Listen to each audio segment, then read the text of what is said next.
Hello everyone, good morning. আজকে চলে গেছিলাম আমরা রায়ডাঙ্গা বাজারে। আমাদের শিলিগুড়ির এখানে খুব ভালো কাঁচা সবজি পাওয়া যায়, যেরকম শাক সবজি, ফল, মাছ, মাংস সবই পাওয়া যায়।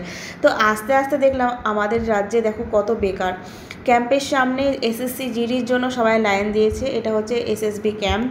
তো দেখে ভালোও লাগছিল, আবার খারাপও লাগছিল। যাই হোক, তারপরে দেখো বাড়িতে কালার হচ্ছিল, সেই সমস্ত সব ভিডিও তোমাদের সাথে শেয়ার করা হয়নি। বা ঘরের অবস্থা দেখো, চারিদিকে সব কিছু ছেটানো। আর দেখলে ব্যালকানিটা কালার করে কত সুন্দর লাগছে। ভাবছি ওখানে কিছু গাছ এনে লাগাবো। তোমরা কমেন্ট করে বলো তো কী কী গাছ রাখলে ভালো হয়।